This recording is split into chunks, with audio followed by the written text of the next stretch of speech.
Lee, you are a big Beatles fan. I mean, that is, I don't know if our audience knows that or not, but I sure Beatles do. was a band that come out. They were out of England. They were pretty good. They're never going to do it. You like that? They're never going to make it. Here's the simplified thing. They were a band, came out of England. They were pretty good. Pretty good band. Pretty good band. They were pretty good. But they wrote a few 20-odd number ones. A few 20-odd we were talking number about, ones. and the fact that you're a drummer, this is something that kind of lays in there.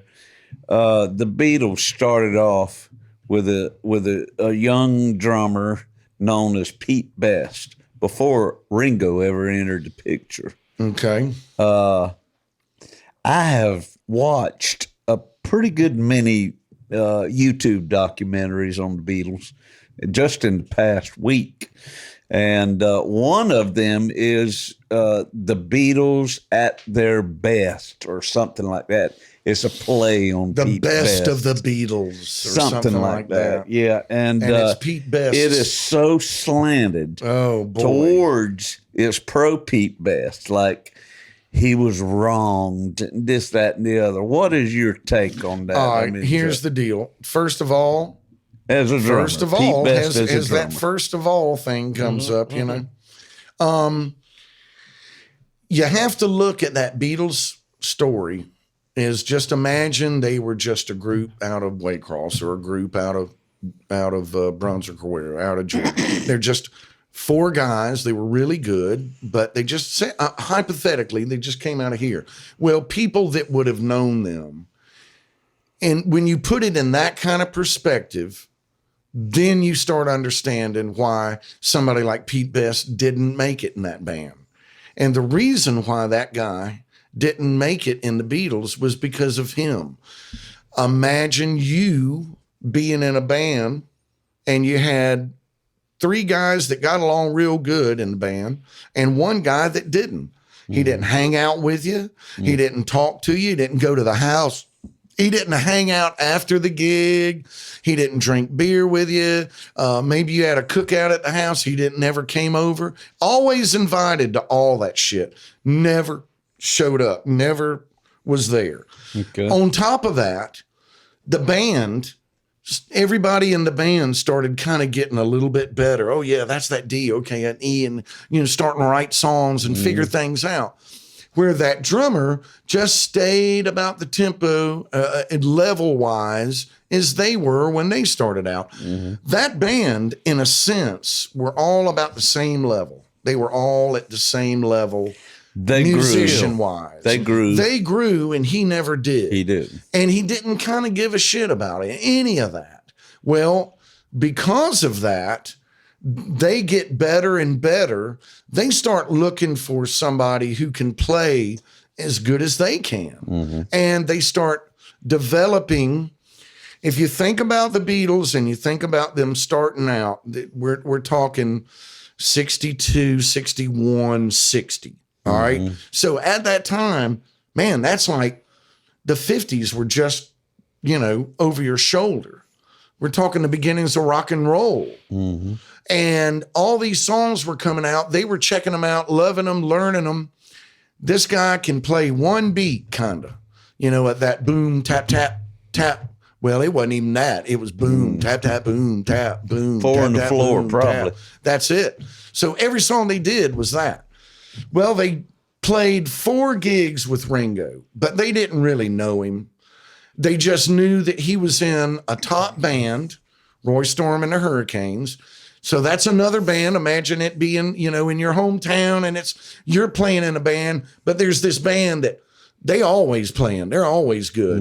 And you're able to get their drummer to play with you that night. And wow, boy, it's like making a big difference between the shit you normally have been using. And now this guy he can do the rumba and he can do this beat and that beat and a shuffle and a swing and a rock and roll and kicking ass and playing good, and you're loving that shit. And then he goes away, and the next night or the next weekend, you play with boom, tap, tap, boom, tap, boom, tap, tap again, and you're like, man, what the fuck? And they were getting tired of it. And so my point is, Pete Best shot himself in the foot. That's why he wasn't in the Beatles. Well, he did it to himself. But so many of his stories and some of these documentary views and everything are that he had no clue that he was fixing to get sacked. Yeah. He didn't. And he never understood why he got sacked. It was like, come on, can't dude. you hear it? Can't the individual listener can hear it? Now, here's the other thing with me. When you get told by Bert Kaempfert, who recorded them in Germany with Tony Sheridan in the Silver Beatles. That's one. When they said, take away his bass drum, take away his hi-hat, and you're going to stand there beating on the snare drum. That's all you get, because you cannot cut it when you got all these other drums. That was one. Then the second one was Bert Kaempfert again, because they recorded with him again. That's right. So there's two. What about the Decca number session? 3 is the Decca session. They didn't like him.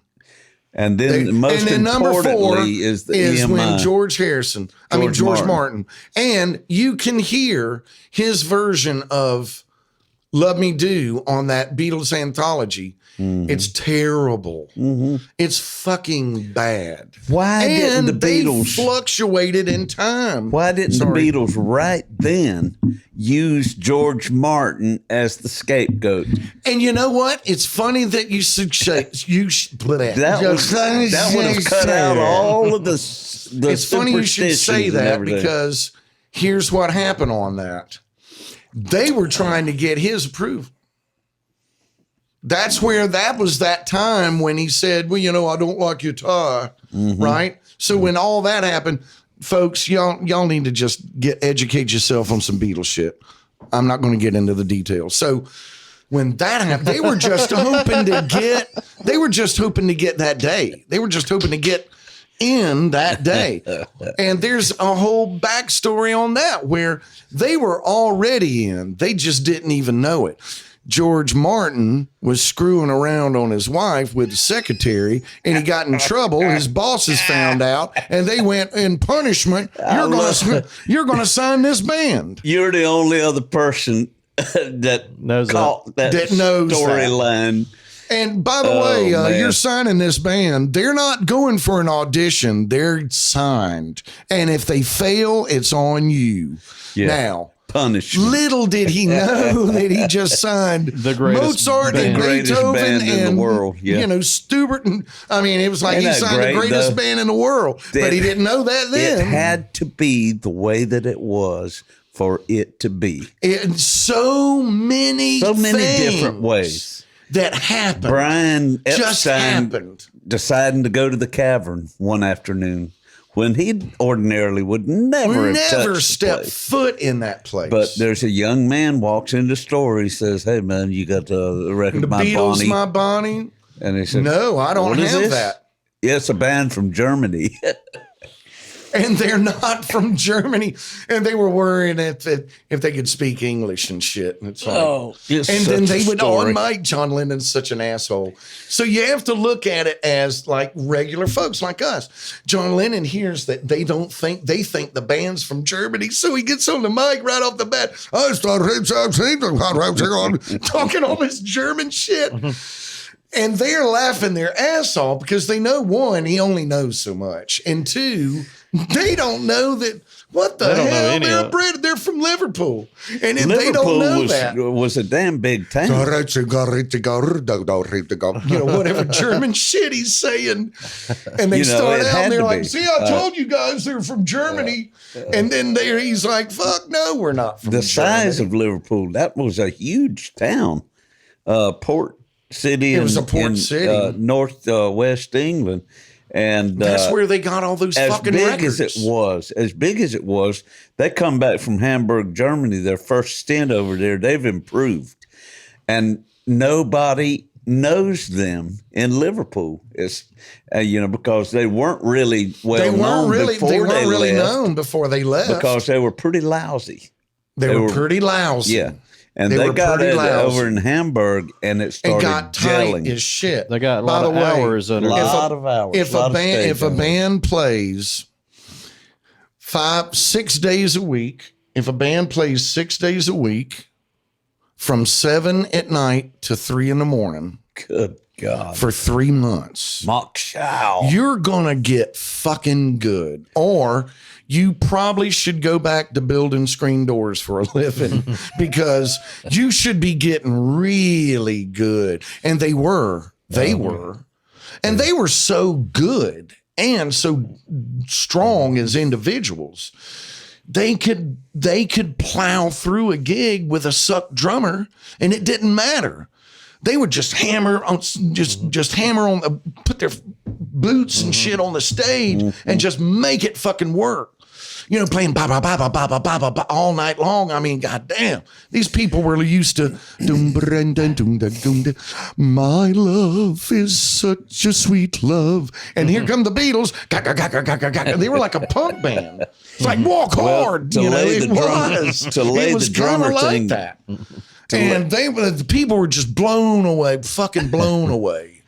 Even with a shit drummer. Then when they got Ringo in the band, it was just over the fucking top. Then it was like, oh, goddamn. Now we can play all these different styles of music that we were never able to do. And history this fucking has proved that Ringo Is was a better the Beatles drummer. drummer.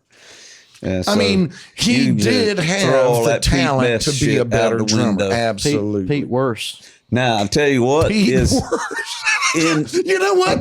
Wait a minute. We got to back up on that. Damn, that was good as shit. Instead of Pete Best, it was Pete Worst. That's some John Lennon shit right there, Sean. Yeah. That's fucking good. Pete Worst. Who was your drummer? It was Pete. I've just been sitting over here Pete waiting to throw West. that in somewhere. Oh my Pete God. West. That is so fucking good. Oh, Pete worse. In Pete the West. end, though, when the anthology I want a T-shirt. when the that says anthology that. albums came I out, was the first drummer in the Beatles. Pete Worst. got a royalty check for a handsome sum of money, and I think Paul McCartney Yeah. ended up calling Yeah, him and saying and letting that him know here's that hey, this you're is gonna you're gonna get a get a check. payback. Yeah. So he finally got his, and I think he was all right with it after that. Probably so. It's like, yeah, they dumped on me, but it's You know, it's all right. You get a check for $500,000 or $1 million but or anyhow. whatever.